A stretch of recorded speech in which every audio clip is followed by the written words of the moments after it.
MBA, CF, CA તમે જ્યારે ભણવા માટે તૈયાર થયા, તમને ધંધા માટે પૈસા જોઈતા હતા અને પિતાજીને કીધું કે પપ્પા મારે બિઝનેસ કરવો છે, આટલા રૂપિયા જોઈએ છે, પપ્પા મારે CF, CA કરવું છે, IIT કરવું છે, IT કરવું છે, મને પૈસા જોઈએ છે, ત્યારે કયા પિતાએ એમ પોતાના દીકરાને કીધું હોય કે બેટા પહેલાં તું એગ્રીમેન્ટમાં લખી આપ, હું તારા પાસે 25-50 લાખ 60-70 લાખ કરોડ રૂપિયા લગાવવા તૈયાર છું, પણ તું એગ્રીમેન્ટમાં સિગ્નેચર કરીને લખી આપ કે છેલ્લે વૃદ્ધાવસ્થામાં તું અમારું ધ્યાન રાખીશ, અમને વૃદ્ધાશ્રમમાં નહીં ધકેલીશ, અમારી બધી ઈચ્છાઓ પૂરી કરીશ, અમે જ્યાં કહેશું ત્યાં પૈસા વાપરીશ, અમને જેટલા જોઈએ એટલા પૈસા આપીશ, એ પહેલાં તું એગ્રીમેન્ટ કરીને લખી આપ, પછી અમે તારી પાછળ 50 લાખ રૂપિયા કે કરોડ રૂપિયા વાપરશું. કયો બાપ મળે છે મને બતાવો?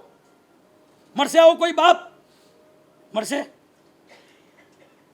કે જેને તમને તમારા એજ્યુકેશનમાં લાખો રૂપિયા, તમારા બિઝનેસમાં લાખો રૂપિયા? અરે એટલો છોડો, બિઝનેસમાં તમે જ્યારે લોસ કર્યો ત્યારે પણ બાપ કે ચિંતા નહીં કર, તારો બાપ જીવતો છે, જમીન વેચી દેશું, અરે જૂના પડેલા શેર વેચી નાખશું, પણ તું ઊભો થા, તું ચિંતા નહીં કર, તારો બાપ જીવતો છે. ત્યારે તમારી પાસે કોઈ એગ્રીમેન્ટમાં સિગ્નેચર કરાયું કે ના હવે તે ખોયા છે ને હવે તે એગ્રીમેન્ટ કરી આપ, ખોયે તો તારી જવાબદારી, પછી મારી જવાબદારી નહીં, પછી મારે કંઈ નહીં કરવાનું, આમ તેમ કોઈ ચીજ નહીં, શરત રાખ્યા વગરના ઉપકાર. પિતા માટે છે ને બહુ ઓછું બોલાયું છે, મા માટે હંમેશા બોલાય, પિતા માટે બહુ ઓછું બોલાયું છે. દરેક દીકરા માટે પિતાનો રોલ કેવો? ગબ્બર સિંહનો. દરેક દીકરાને પૂછો કે પિતા કેવા, કે ગબ્બર સિંહ કા હિટલર. હવે તો છોકરાઓના મોબાઈલમાં નામ સેવ કરે ને મમ્મીના, હિટલર, BBC લંડન, રેડિયો મિર્ચી, પપ્પાનું નામ રાખે કે હિટલર, પછી કાદર ખાન, આવા નામ સેવ કરે. એક છોકરો આવ્યો હતો મારી પાસે, રાજુભાઈ, એ છોકરાના મોબાઈલમાં મમ્મી પપ્પાના નામ કેવી રીતે સેવ કર્યા હતા ખબર છે? મમ્મીનું નામ સેવ કર્યું હતું ઘોડિયું, ઘોડિયું સમજો, પારણું, અને પિતાનું નામ સેવ કર્યું હતું વડલો. મેં કહ્યું દોસ્ત કમાલ કરી તે, ઘોડિયું ને વડલો? કે હા મારા સાહેબ, મમ્મીના ખોળો એ મારા માટે ઘોડિયું છે, ખોડિયામાં રહીને મજેથી હું સૂઈ શકું છું, ચેન જોઈતું હોય તો મમ્મીનો ખોળો, બરાબર, અને મારા પપ્પા એટલે વડલો. ગમે તેવા દુઃખના તડકા લાગે, અગવડતાની તાપ લાગે, કોઈ પણ અસુવિધાનું કોઈ પણ આમ કહેવાય ને કે સંતાપ લાગે, એ બધું પોતે ખમી લે, પણ બાપ વડલો બનીને એની શીતળ છાયામાં મજેથી મારું જીવન ચાલે છે. માટે પિતાનું નામ વડલો અને મમ્મીનું નામ ઘોડિયું રાખ્યું છે. રાખજો આવું નામ, હિટલર ને આ ને તે બધું નામ નહીં રાખતા. શરત કર્યા વગરના ઉપકારો, ક્યાંય શરત કરે નહીં. તમને ખબર છે આમાંથી કેટલાક એવા પિતા છે, તમારી પિતાની ખાલી બનિયાન જોજો એકવાર, બંડી કાણાવાળી હશે, એ એક એક કાણા તમારા સપના પૂરા કર્યા છે, એ એક એક કાણામાં તમારા સપના પૂરા થયા છે. એક કાણું સપનાનું, એક કાણું તમારી સુવિધાનું, એક કાણું તમારા ફ્યુચર સારું થાય એના માટેનું. એક બાપ લાવો કે સારી બંડી પહેરતો હોય, સાબુથી દાઢી કરી લે, ફાટેલી બંડી પહેરે, જૂતા તમારા 5-5 વર્ષ ચલાવે, મોબાઈલ 5-5, 7-7 વર્ષ ચલાવે, રબર બેન્ડ લગાવીને ચલાવે, રિપેર કરાવીને ચલાવે. સમજાય છે? પોતાના માટે નવા કપડાં ન ખરીદે, દીકરાને નવા કપડાં લઈ આપે, નવા કપડાં, નાઇટ ડ્રેસ તો આટલા જોઈએ, ફેશનના હિસાબે આ લઈ આવો, બૂટ જોઈએ, સેન્ડલ જોઈએ, મારે ટ્રીપમાં જવું છે, મારે એટલા પૈસા જોઈએ, લઈ જા, બધું જ કર. એક પિતા શું કરી શકે છે ને, મને ઘણીવાર લાગે ઢોસા બનાવનારી માં જેટલી નજરમાં હોય છે ને, ઇડલી સંભાર બનાવનારી માં જેટલી નજરમાં હોય છે, પાવભાજી ઘરમાં બનાવીને છોકરાને ખવડાવનારી માં જેટલી નજરમાં હોય છે, પણ એના માટે કમાવનારો, એના માટે ગધા મજૂરી કરનારો, એના માટે દુનિયા સાથે લડી જનારો બાપ એટલું નજરમાં નથી આવતો ક્યારે.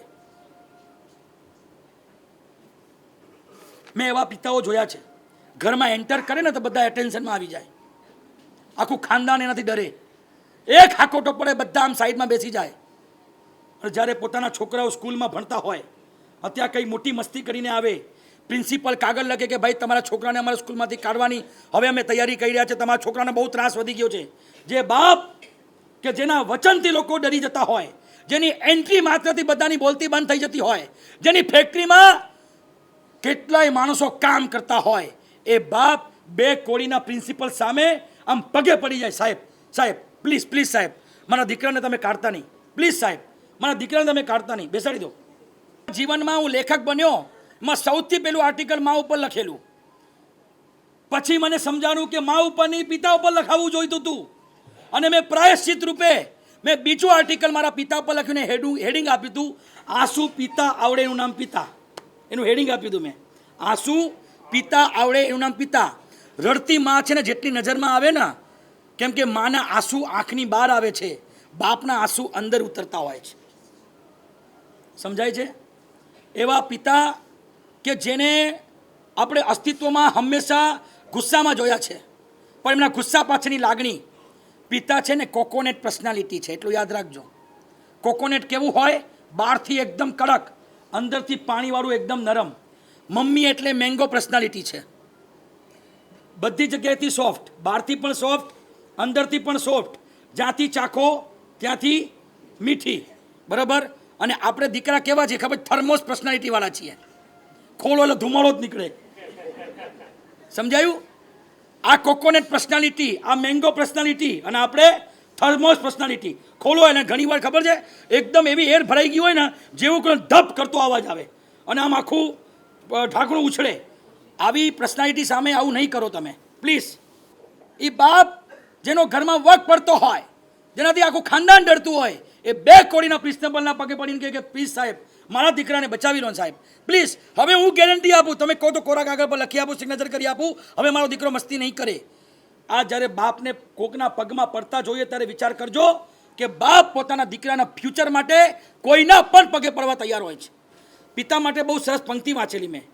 पिता रोटी है कपड़ा है मकान है, पिता रोटी है कपड़ा है मकान है, पिता नन्हे से परिंदे का बड़ा आसमान है, पिता नन्हे से परिंदे का बड़ा आसमान है, पिता है तो हर घर में हर पल राग है, पिता है तो हर पल में हर घर में राग है, पिता से माँ की चूड़ी है, बिंदी है और सुहाग है, पिता है तो बच्चे के सारे सपने अपने हैं और पिता है तो बाजार के सारे खिलौने अपने हैं.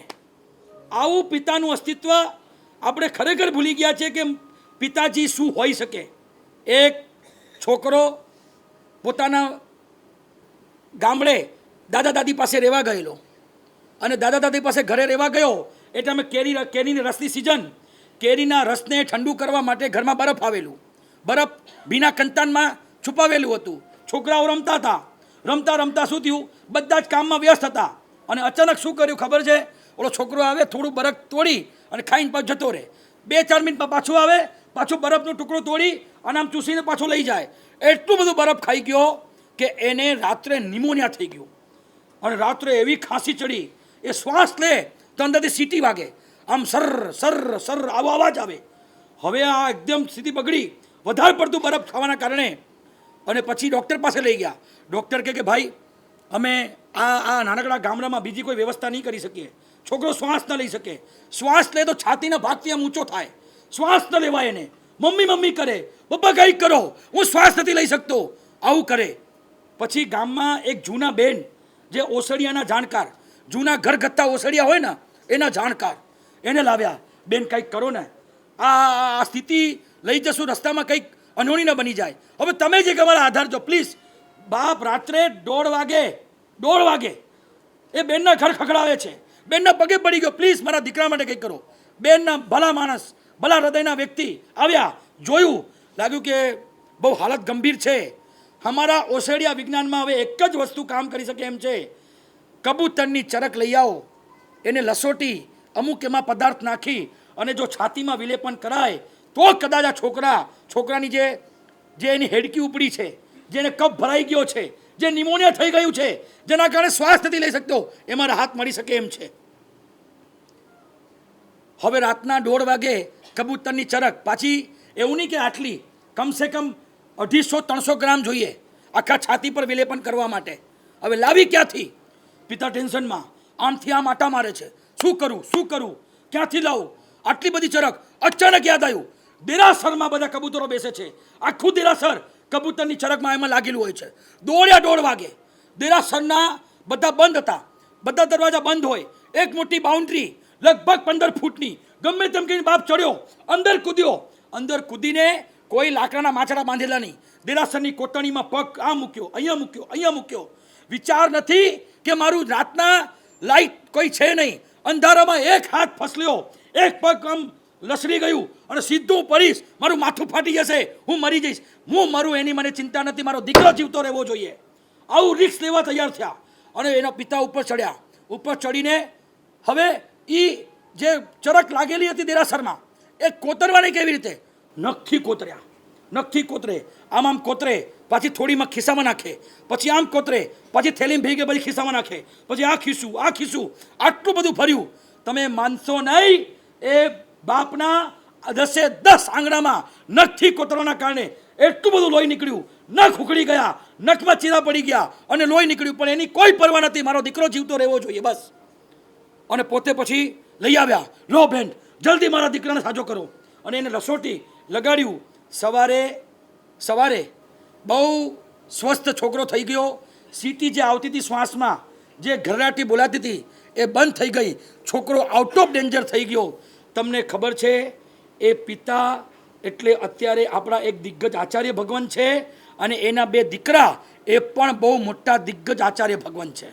બાપ અને બંને દીકરાઓ આચાર્ય ભગવાન છે અને ખૂબ શાસન પ્રભાવના કરી રહ્યા છે. જ્યારે એ આચાર્ય ભગવાનના મોઢે સાંભળ્યું ને, અમારે અંદરથી હૃદય રડી પડ્યું કે આજે ચારિત્ર જીવનમાં હું છું. અનેક યુવાનોને હું જે સારી રાહ બતાવી રહ્યો છું વ્યાખ્યાના દ્વારા, એ બધું મારા પિતાના ઉપકાર છે. એ દિવસ મારા પિતાએ રિસ્ક ના લીધું હોત, એ દિવસે જો કબૂતરની ચરક માટે દેરાસરમાં ન ચડ્યા હોત, તો કાજે તમારી સામે આ વ્યાખ્યાન દેનારો વ્યાખ્યાનકાર આચાર્ય તમારી સામે ન હોત. આવી રીતે જાહેરમાં એમના ઉપકારોને યાદ કર્યા. એક પિતાનું સરસ ગીત લઈ અને આપણી ધારામાં આગળ વધીએ. બસ આંખ બંધ કરી આ બધા જ ઉપકારોને તમે ધ્યાનમાં રાખજો કે ક્યાંક ને ક્યાંક કોક ને કોક રૂપે પિતાનો પણ આપણા જીવનમાં મોટો રોલ છે. કોઈ હલતા નહીં, કોઈ ચાલતા નહીં, કોઈ આવાજ કરતા નહીં,